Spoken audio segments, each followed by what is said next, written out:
All right, so let's get into it. If you've made it this far, you've paid off your debt, you've got that emergency fund fully stocked, you've been playing some seriously amazing financial defense. But guess what? The game's about to flip. It is time to go on offense and build some real, honest-to-goodness, life-changing wealth. No, seriously, just take a second and let that sink in. Be proud of yourself. Those first few steps, they're a total grind. It's all about sacrifice, laser focus, just fighting your way out of that hole. You've done the hard part. The foundation, it's rock solid. So, are you ready? Because what we're about to talk about, this isn't about just clawing your way back to zero anymore. Nope, this is about building. It's about looking forward. It's proactive, it's exciting, and frankly, this is where the magic happens. This is where multimillionaires are made. Yeah, this is the fun part. Okay, so to really crush these next steps, we've got to talk about a pretty big shift in mindset.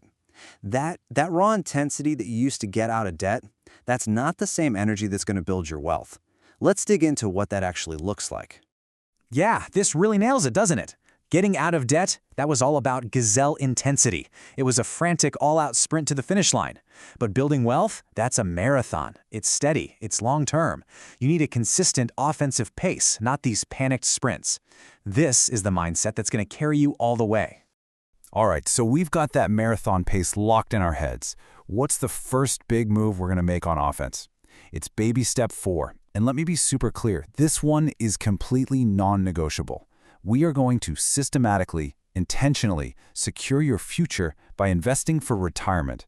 And the magic number? It's right here, 15%. That's the goal.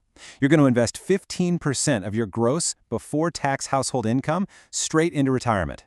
Now listen, not more, not less. Not at this stage anyway. We need the rest of your income for the next couple of steps, but we absolutely, positively cannot afford to do less than 15%. And if you're wondering why that 15% is so critical, look at this. The source points to a statistic that is it's shocking. 97% of people at age 65 can't even write a check for $600. Think about that. By following this step, you're making a decision right now that you will not be part of that statistic. You're choosing a future of dignity and security. So, where does that 15% actually go? Well, the game plan is to use good growth stock mutual funds with a solid track record. And you spread your money out evenly, just like you see here. 25% into each of these 4 types of funds. Think of it like a 4-legged stool. You've got your steady, big company growth funds. Then you've got your high-potential, up-and-coming aggressive growth funds. International gives you that global reach, and growth and income gives you a nice, stable mix. It's all about not putting all your eggs in one basket, right? It's smart diversification for the long haul. Okay, now this part is super important. The order you do this in really, really matters. Step 1, always take the free money. If your company has a 401k match, you invest up to that match, period. Then you fully fund your Roth IRAs. You want that tax-free growth in retirement? It's just amazing. And if you still haven't hit that 15% goal, then you circle back to your 401k and keep putting money in until you hit that magic number. Okay, so once that 15% for retirement is humming along on autopilot, now we can turn our attention to the next big thing, baby step 5. And this is all about saving for your kids' college. This is a really cool shift, you know? Because up to this point, it's all been about stabilizing your finances. Now we get to start building for the next generation. But, and this is key, notice the priority. It comes after your retirement is taken care of. And there's a really good reason for that order. Just think about it. There are a ton of ways to pay for college, right? Scholarships, grants, student loans, part-time jobs. But you know what there aren't any scholarships for? Retirement. It's that classic airplane analogy. You have to put on your own oxygen mask first before you can help anyone else. Giving your kids a hand with college from a place of financial strength is an incredible gift, but making them have to take care of you in your old age, that's a burden. We don't want that. So what are the best tools for the job? Well, you want to use things that give you tax advantages. The first place to look is an education savings account, an ESA. The growth there is completely tax-free, which is fantastic.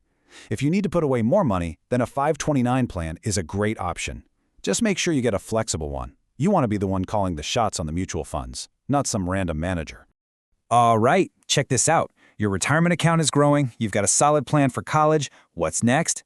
It's time to face the final boss, the big one. Baby step 6 is all about one thing, slaying the mortgage. And let's be real, this isn't just another bill. For most of us, it's the biggest, heaviest chain we're dragging around. Getting rid of it for good? That is the key to unlocking a whole new level of financial freedom. But wait, before we go charging in, we have to talk about a huge myth. It's a trap that keeps people in debt for decades. You've heard it before, I'm sure. Oh, you should keep your mortgage for the tax deduction. It sounds so sophisticated, doesn't it? So smart, but I'm here to tell you it's based on some seriously bad math. Yeah, the source puts it pretty bluntly here, and honestly, for good reason. Just let's walk through the math together. Let's say you send $10,000 to the bank in interest, and in return, you get to save, what, $3,000 on your taxes? Would you make that trade? Would you hand over 10 grand to get 3 grand back? Of course not. You're still out $7,000. It's a losing game, plain and simple. But you know what? This isn't just about the numbers. Paying off your house is about something so much bigger. It's about a feeling, a level of peace you just can't put a price on. Can you just imagine that for a second? Owning your home, free and clear, no mortgage payment, ever again. Every single dollar you make from that day forward is truly yours. That's a kind of freedom that changes everything. So let's just stop for a second and let's take in the view from up here. Your retirement, it's on track. The kids' college, there's a plan. And your house, your home, is paid for. You have no payments, zero. Your single biggest expense is just gone, forever. Suddenly, your income isn't a shovel you use to dig out of a hole. It's this incredibly powerful tool you can use to build wealth and be outrageously generous. This is the goal. This is what all that hard work was for. So there it is. That's the offensive playbook. Step 4, lock in that 15% for retirement. Step 5, start saving for college. And Step 6, knock out that mortgage for good. These 3 things, done in this exact order, they are the steps that will completely, fundamentally, and permanently change your family tree forever. Look, when you've finished these steps, you've reached a place of financial strength that, frankly, most people only dream about.